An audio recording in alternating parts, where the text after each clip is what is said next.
নমস্কার বন্ধুরা, আমি বাঙালি কৃষক চ্যানেলে আপনাদের সবাইকে আরও একবার স্বাগত। আজকে আমি আপনাদেরকে বলবো যে আমরা বর্ষাকালীন ঢেঁড়স গাছের জমির কীভাবে পরিচর্যা করব এবং ঢেঁড়স চাষ কতটা লাভজনক। তো বন্ধুরা, সামনেই আষাঢ় মাস, আমরা অনায়াসেই কিন্তু ঢেঁড়স চাষ করতে পারি এবং এই ঢেঁড়স চাষ খুবই একটি লাভজনক চাষ। বর্ষাকালে এই ঢেঁড়স গাছের ঢেঁড়সের কিন্তু দাম খুবই ভালো থাকে। মোটামুটি ঢেঁড়স 30 থেকে 40 টাকা কেজি বিক্রি হয়। কোনো ফসলের যদি 30 থেকে 40 টাকা কেজি বিক্রি হয় তাহলে সেই ফল কিন্তু সত্যি খুবই লাভজনক। তো বন্ধুরা, এই ঢেঁড়স গাছে চাষ করতে গেলে আমাদেরকে কিন্তু কিছু জিনিস খুবই খেয়াল রাখতে হবে, যেটি আমি আপনাদেরকে দেখাচ্ছি। দেখুন গাছগুলো কত সুন্দর হয়ে আছে এবং প্রত্যেকটা গাছের গোটাতে কিন্তু ফুল এসছে, অর্থাৎ কটা দিন পরে কিন্তু সব ফুল থেকে ফলে পরিণত। প্রত্যেকটা গাছে গোড়াতে কিন্তু ফুল চলে এসছে। তো বন্ধুরা, আপনারা একটু ভালো করে লক্ষ্য করলে দেখতে পাবেন যে গাছের মাথার অংশগুলো কিন্তু একটু সাদা হয়ে গিয়েছে। এই সাদা হয়ে যাওয়ার একটি মাত্র কারণ, যেটি ঢেঁড়স গাছে সব থেকে বেশি ক্ষতি করে, সেটি হলো সাদামাছি।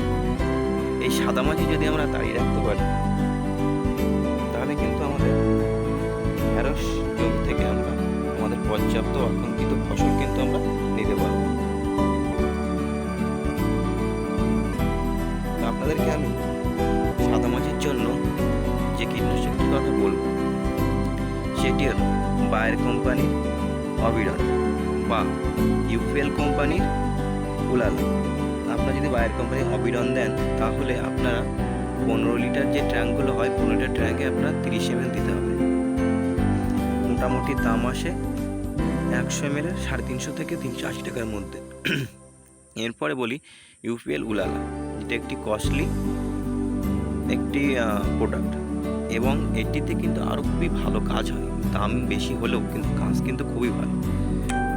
তো এটা আমরা নিঃসন্দেহে রাখতে পারি ঢেঁড়সের ক্ষেত্রে।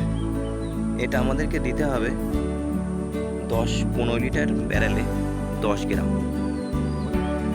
আমাদেরকে কিন্তু সবসময় নজর রাখতে হবে যে আমরা স্প্রেটা করব ঠিক সকালের দিকে নয়তো সন্ধ্যেবেলা, তাহলে কিন্তু আমাদের কাজটা কিন্তু খুবই ভালো। সকালের দিকে স্প্রে করলে কি হয়, রৌদ্রের তাপটা অনেকটা কম থাকে এবং বিকালের দিকে স্প্রে করলে কি হয়, রৌদ্রের তাপটা অনেকটা কম থাকে, যার ফলে তেলের কিন্তু ফাঁসটা খুবই ভালো কাজ করে। বন্ধুরা, এই সামান্য পরিচর্যাটুকুগুলো আমাদেরকে করতে হবে। এরপরে আসে পোকার দিকটা। তা আপনাদেরকে আমি বলবো যে আপনারা ওস্তাদের বা কিংডক্সা যে কোনো একটা কীটনাশক কিন্তু আপনারা নিঃসন্দেহে ব্যবহার করতে পারেন, তাহলেই কিন্তু পোকা কমে থাকে। তার সাথে সাথে যদি একটু করে থিম দেন তাহলে কিন্তু আরও ভালো কাজ করে। এছাড়াও যদি অতিরিক্ত পোকার চাপ হয় তাহলে আমাদেরকে ইমামেকটিন বেনজয়েট এই কীটনাশকটা আমাদেরকে দিতে হবে প্রত্যেকটা ফেরালে 20 ml করে। তাহলে বন্ধুরা, আমরা এই পরিচর্যাটুকুই করলেই কিন্তু আমাদের ঢেঁড়স গাছ থেকে আমরা আমাদের পর্যাপ্ত ফসলটা নিতে পারবো। তো ভালো থাকবেন সবাই। আরও একটি নতুন পর্বে আপনাদের সবার সাথে আমি আরও একবার দেখা হবে। তো সেই বন্ধু সবাই সুস্থ ও ভালোভাবে চাষ করুন। আজকে এই পর্যন্ত। ভালো লাগলে ভিডিওটি সবাই একটি লাইক ও সাবস্ক্রাইব করবেন।